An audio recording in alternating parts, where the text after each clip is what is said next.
I find it so fascinating that especially in the spiritual industrial complex, just like the acting industrial complex, why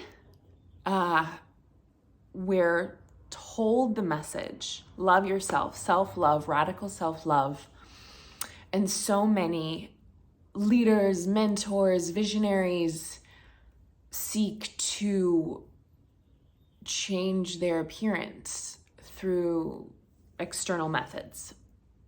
And I'm not here to tell anyone what to do with their bodies. Not at all. I'm just asking questions because it's become so rampant. And where's the line, right? Where's the line between dyeing your hair and whitening your teeth to getting injectables and fillers and Botox and plastic surgery and all this stuff?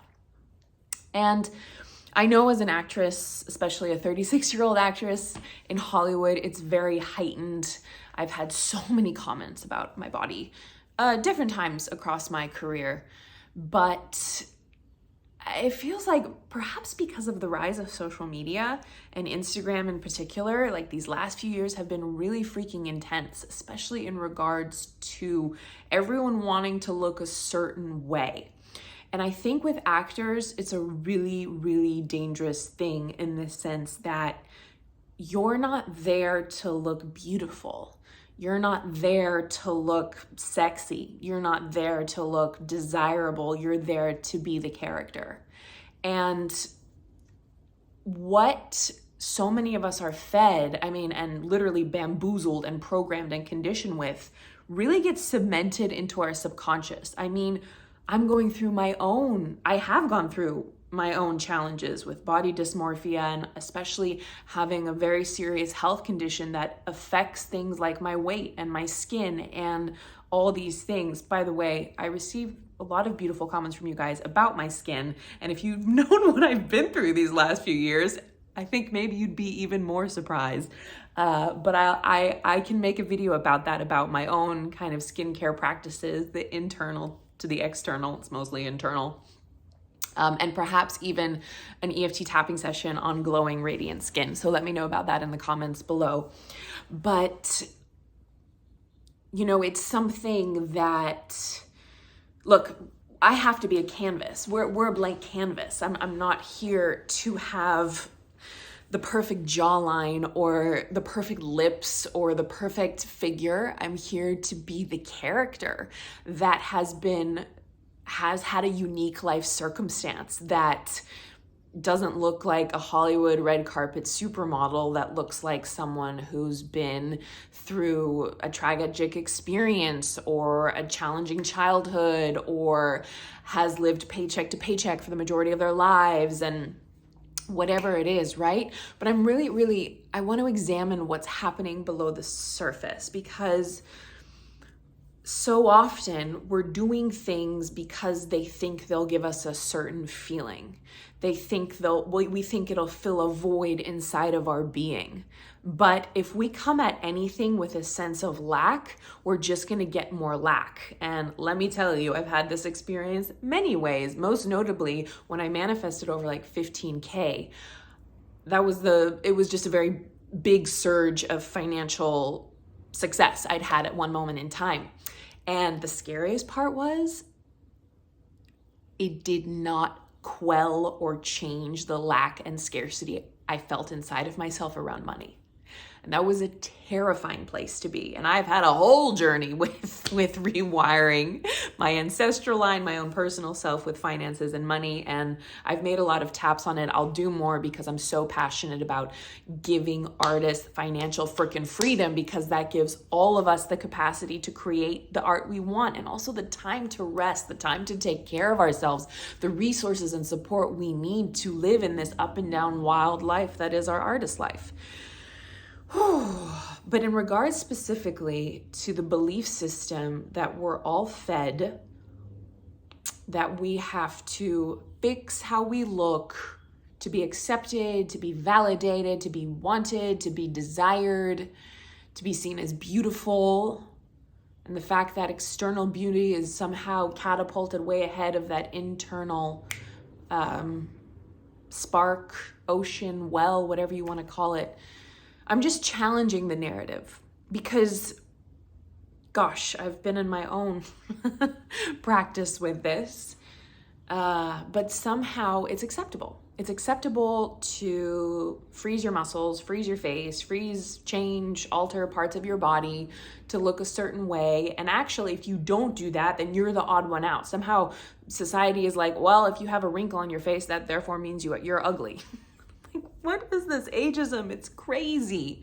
And it's mostly targeted at people who define themselves as female or women essenced beings. And as leaders, as co-creators of the new artistic paradigm, I really invite you to examine this within yourself.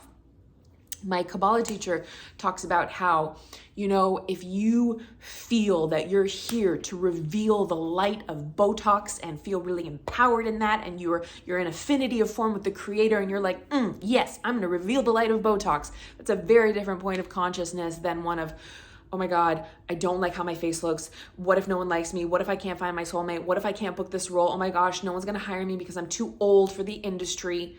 That is a reactive place. That is a place of lack. That is a place of fear.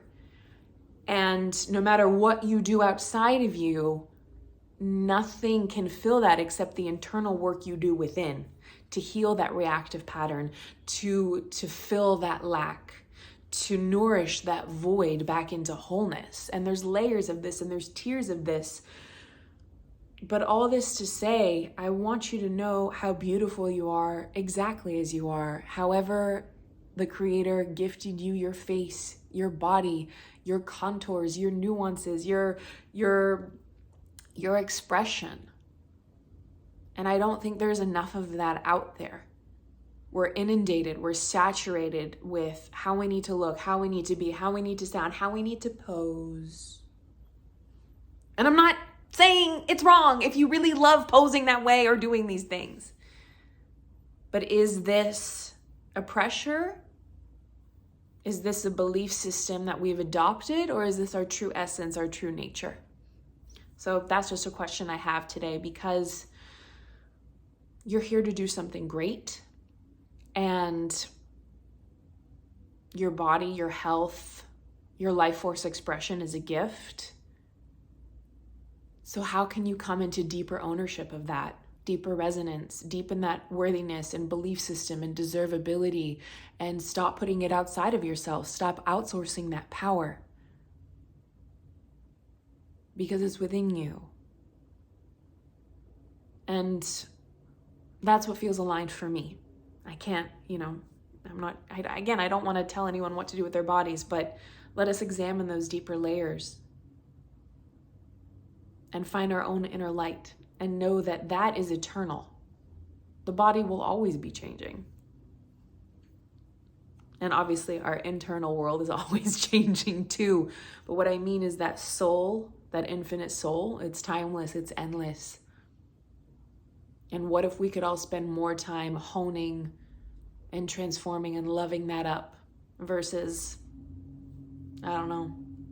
freezing our foreheads or blowing up our lips. I'm saying this, by the way, like I've never dyed my hair, and I really feel the call to dye my hair from a wholeness place. But it's a question I've been asking myself. What's the line? So I'd love to know how this lands in the comments below. The belief system, your belief system, the collective belief system, a belief system you want to live into, an experience you want to have.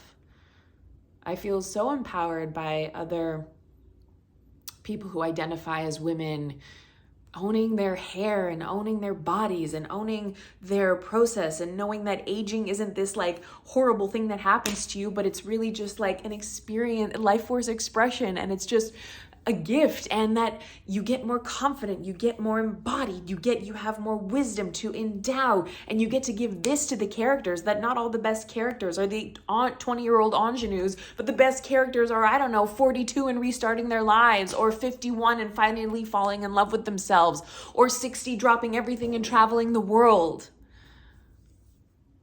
That's what gets me excited. Yeah. Let me know.